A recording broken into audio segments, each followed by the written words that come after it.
Les entreprises belges s'inquiètent face au coût de l'énergie. Notre réseau électrique de plus en plus saturé. Les prix actuels de l'énergie impactent fortement les marges des entreprises. Avec Equans, passer d'une pression concurrentielle à un avantage compétitif retrouvé. Votre transition énergétique mérite un partenaire. Equans.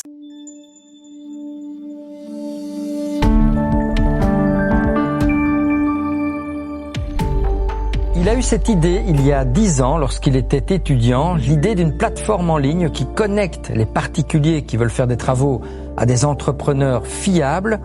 En moins de 10 ans, cette plateforme a généré plus d'1 milliard de volume d'affaires pour les professionnels du bâtiment. Bonjour Sébastien Remacle. Bonjour Frédéric. Alors, cette idée de TrustUp, elle est née dans la presque nouvelle cuisine de vos parents il y a 10 ans, c'est bien ça ? Alors en effet, c'est bien ça. Donc mes parents avaient fait appel à un cuisiniste bien connu de la région, qui d'ailleurs avait été recommandé par des amis. Et il se fait que ce cuisiniste n'a jamais terminé le chantier, est tombé en faillite. Et en analysant un petit peu la situation, je me suis rendu compte que des signes avant-coureurs auraient pu être vus, parce que la société allait déjà mal depuis longtemps, était déjà en capitaux propres négatifs depuis plusieurs années, etc. Et donc là, je me suis posé la question, tiens, comment est-ce qu'on fait pour éviter ce type de... Parce que ici, bon, on parle d'une cuisine, mais il y a des travaux qui peuvent être aussi beaucoup plus importants. Comment peut-on faire pour éviter ce genre de drame ? Beaucoup de gens, en fait, économisent toute une vie pour pouvoir faire des travaux de rénovation et un jour tombent sur un entrepreneur qui fait faillite. Donc, je me suis vraiment posé cette question, comment on fait pour éviter ce type de situation ? Et ça a été l'objet de votre travail de fin d'études lorsque vous étiez étudiant, c'est ça ? Oui, tout à fait. J'étais étudiant donc en technique, en développement web. J'en ai fait mon travail de fin d'études. Ça me semblait un projet qui me tenait à cœur en fait, parce qu'il y avait une vraie histoire derrière. Donc j'en ai fait ce travail de fin d'études. J'ai terminé mes études et puis ensuite, j'ai lancé le projet directement à la fin des études. Ouais. Et justement, est-ce que c'est facile de passer d'une idée, d'un projet à une vraie réalisation entrepreneuriale? C'est un cheminement assez long, complexe ou pas du tout? Ça a été assez rapide? Alors évidemment, il y a plusieurs étapes pour se lancer dans ce type de projet. Je dirais que la difficulté varie. Elle est pas crescendo, elle est pas de plus en plus difficile. Elle a des moments plus durs, des moments où c'est plus simple. C'est les montagnes russes, ouais, en permanence. Donc, allez, lancer la boîte, le tout début, c'est assez simple parce qu'on se paye pas, on n'a pas de charge. On fait ça. Nous, à l'époque, on était incubé au Venture Lab, un incubateur de start-up, donc on payait pas de loyer de bureau, on avait accès à un coach, on avait accès à certains services. Donc, en fait, la société n'a pas de charge, donc pas d'obligation. Moi, je sortais de mes études, donc ça veut dire que j'avais pas d'obligation de crédit ou quoi que ce soit. Donc cette phase-là, le plus dur, c'est de réussir à trouver les nouveaux clients, les premiers clients en fait. Où là, je me souviens avoir vendu le premier contrat. Je crois que c'était 7 ou 8 mois avant le lancement réellement de la plateforme. Donc là, il fallait aller rencontrer les entrepreneurs. Cette période-là était pas évidente, mais ça va. Et puis évidemment, ça devient. Il y a des périodes plus difficiles, notamment quand on passe certains caps en termes de recrutement, en termes d'employés dans l'entreprise. Il y a des périodes plus dures et d'autres qui sont plus faciles. On y reviendra. Je voudrais quand même dire que vous employez aujourd'hui près de 80 personnes, donc ça a réussi. On y reviendra. Mais donc très vite, votre plateforme en ligne, TrustUp, a séduit. Elle répondait vraiment à un besoin du marché, des particuliers qui cherchaient des entrepreneurs fiables. Donc une certaine transparence, elle n'était pas assez présente dans le milieu de la construction. Je pense qu'on a tous déjà entendu quelqu'un qui nous demande, tiens, je cherche un menuisier, je cherche un couvreur, j'arrive pas à trouver un bon menuisier, un bon couvreur, disponible aussi. C'est aussi une des particularités, c'est assez compliqué à trouver un professionnel et fiable et disponible. Je crois qu'on l'a tous entendu. On a aussi tous entendu soit des connaissances qui ont eu des problèmes avec des entrepreneurs, soit dans des émissions télévisées ou radio, on entend régulièrement en fait des problèmes qu'il peut y avoir dans ce domaine. Donc oui, je pense que ça répond à une vraie problématique sur le marché. Ouais. Donc dans ce Tinder de la construction, on peut dire presque, que vous avez mis en place. Comment vous faites justement pour repérer les entrepreneurs qui ne sont pas fiables et donc pour les écarter de votre plateforme parce qu'ils n'y sont pas?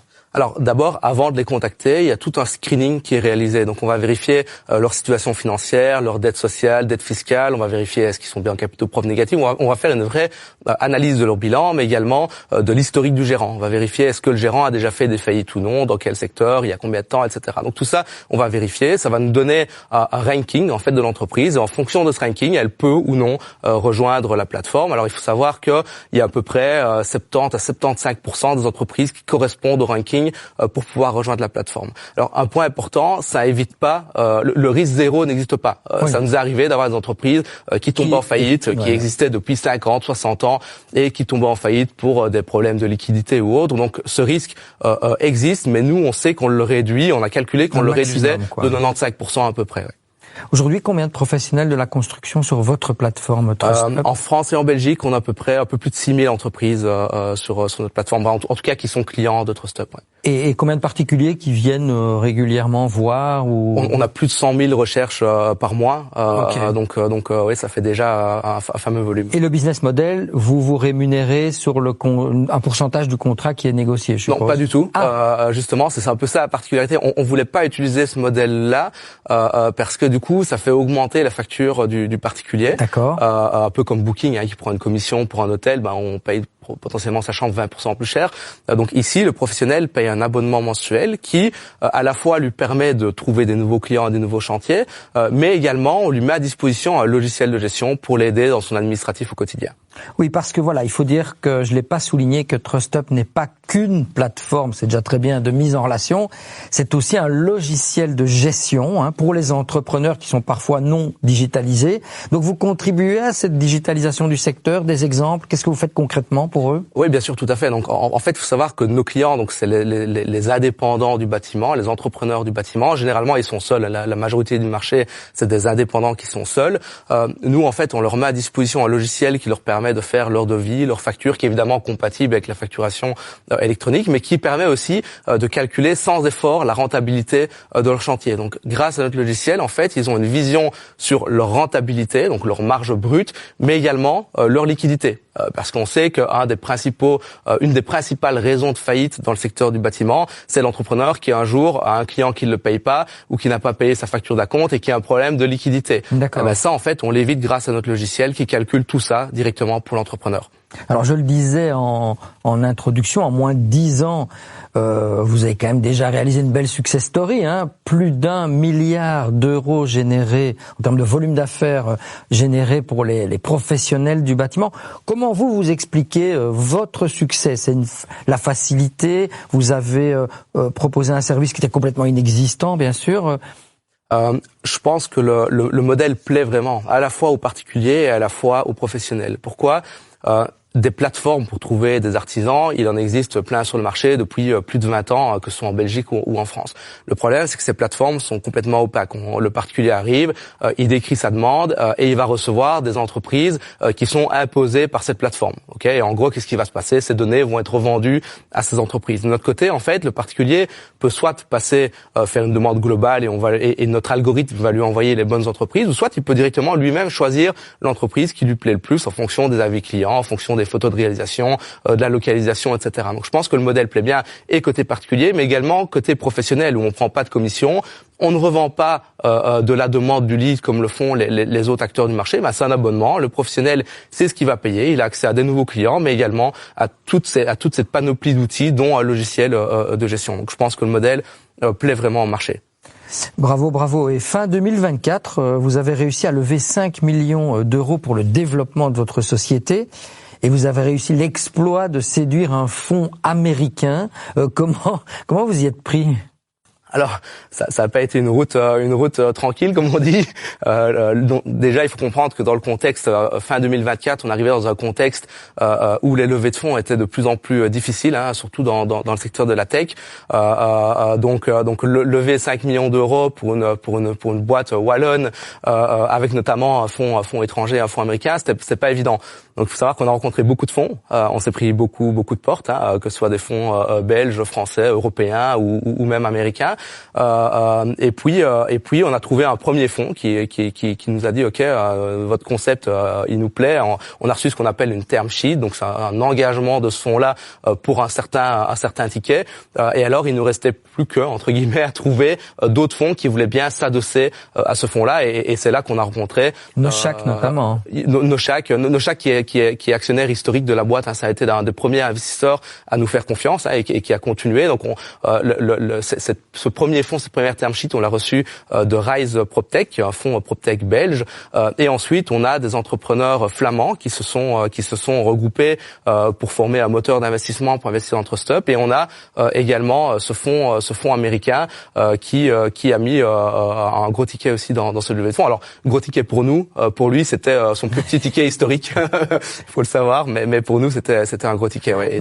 Mais ça booste quand on a ce coup d'énergie d'une reconnaissance outre-Atlantique. Oui, ça booste, surtout que ce fonds en particulier est un fonds, donc Brick and Mortar est un fonds californien qui est spécialisé dans les entreprises tech et de la PropTech, donc de la tech liée au secteur du bâtiment au sens assez large. Donc ça veut dire que il a une réelle expertise. Ce qui était assez chouette aussi en discutant avec eux, c'est que ils se sont assez peu intéressés en fait au business plan, aux chiffres, aux lignes qu'il y avait dans les Excel. Ils se sont vraiment intéressés au modèle. Ils ont dit ça, on y croit, ça peut devenir un leader européen, parce que nous, en plus de ça, ils ont investi dans des boîtes relativement similaires en Amérique, aux États-Unis, en Amérique du Nord et en Amérique du Sud. Donc ils voyaient vraiment le potentiel en fait entre TrustUp pour devenir un leader européen. Donc ça évidemment, ça renforce notre confiance au modèle et au futur de la boîte.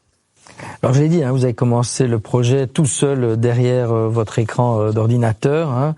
Aujourd'hui, vous dirigez plus de 80 employés. J'y reviens. Quelles sont vos ambitions à court, à moyen, à long terme? Donc clairement, vous vous déjà positionnez pour devenir leader européen. Oui, c'est clairement l'ambition. Je pense vraiment qu'on a et l'équipe et le modèle pour y parvenir. Alors, il y a encore beaucoup de challenges à régler avant d'arriver à ce leader européen. La première étape, c'est ce développement en France. La France qui a un marché malgré tout très différent du marché belge. Il y a beaucoup de choses qui sont différentes. Donc ça veut dire qu'on doit s'adapter, on doit comprendre des choses, on doit réussir à se développer comme on l'a fait en Belgique sur un marché qui est nettement plus gros que le marché belge. Pour une petite comparaison, le marché belge, c'est à peu près 150 000 entreprises dans le bâtiment. C'est le bâtiment au sens large, ça compte un jardinier jusqu'à une entreprise de rénovation générale. Okay. La France, c'est plus de 700 000 entreprises. Okay. L'Espagne, c'est plus de 500 000. L'Europe en tout, c'est entre 4 et 5 millions. L'Europe de l'Ouest, entre 4 et 5 millions d'entreprises. Donc c'est un marché qui est énorme, avec un potentiel énorme, avec des acteurs qui sont très dispersés. Il n'y a pas aujourd'hui un leader sur un marché. Alors il y a des plus grosses plateformes un peu dans différents pays, notamment au Royaume-Uni. Il y a une grosse plateforme qui réalise plus de 100 millions de revenus. Mais ça veut dire qu'en fait il y a vraiment encore la place de marché, parce qu'il n'y a pas un acteur qui prend plus de 5% de part de marché aujourd'hui. D'accord.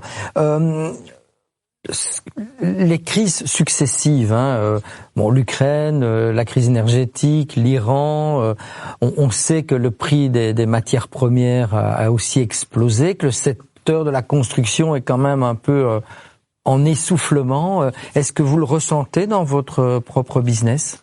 Alors, je dirais, on le ressent pas directement, parce que donc il faut savoir, notre modèle c'est de l'abonnement. Donc par exemple, il y a eu la crise Covid. Ouais. Chez nous, ça a eu pratiquement aucun impact sur nos revenus en fait, parce que les abonnements ont continué à tourner. Donc ça a eu vraiment très peu d'impact. Les différentes crises qui se sont succédées, elles ont plutôt de l'impact côté du pouvoir d'achat du particulier. Donc il y a un peu moins de demande dans le secteur, mais c'est même plutôt positif pour nous, parce que l'entrepreneur a encore plus besoin de nous, parce qu'il doit travailler. C'est ça, où il y a 7-8 ans d'ici, en fait, l'entrepreneur disait j'ai mon carnet de commande qui est complet un an et demi à l'avance. Aujourd'hui, c'est plutôt j'ai mon carnet de commande qui est complet un mois ou deux ou parfois 3 en avance. Donc du coup, les plateformes comme les nôtres ont vraiment une raison d'être pour ces entrepreneurs, pour ces artisans. Ce sera ma dernière question. Ça veut dire concrètement que dans ce développement, dans ces ambitions européennes, vous êtes obligé d'aller physiquement à Paris, ou pas du tout? La digitalisation vous permet de tout faire au départ de la Belgique? Alors on a un modèle qui est assez hybride, donc on a à la fois des commerciaux de terrain et des commerciaux à distance. Alors on a un hub sales notamment à Liège. Donc on peut vendre à distance, on peut vendre sur le terrain. On est en train pour la France d'expérimenter les deux. On a une équipe de terrain sur le nord de la France, sur la région des Hauts-de-France, mais on a également une équipe d'inside sales, donc de sales par téléphone. On a la chance, c'est clair, dans le digital, on voit beaucoup de plateformes qui se sont développées, que ce soit des Booking, des TripAdvisor, des OpenTable ou peu importe, qui se sont développées justement avec des upsells sales dans différents pays, mais qui ont pu se développer sur toute l'Europe, voire partout dans le monde, via quelques hubs sales différents. Donc c'est une possibilité. Pour le moment, on analyse un peu le coût d'acquisition, la rentabilité par moyen d'acquisition, parce qu'on peut vendre peut-être un peu plus gros sur le terrain, mais on a peut-être des entrepreneurs qui sont plus disponibles aussi. Donc il y a des avantages et des inconvénients avec les deux méthodes. On est en train de l'analyser. Pour l'instant, en tout cas, les deux sont développés en parallèle et fonctionnent plutôt bien. Eh bien, merci beaucoup Sébastien Remacle d'être venu nous raconter la belle histoire de la cuisine de vos parents qui a donné naissance à ce business incroyable. Bravo pour cet esprit d'entreprendre. Trust Up, c'est dans la boîte. C'est tout pour aujourd'hui. Vous vous intéressez aussi à l'actualité boursière et aux conseils des investisseurs. Alors retrouvez-nous également sur le canal Trends Bourse. À très bientôt, ici sur Trends Tendance et sur Trends Bourse.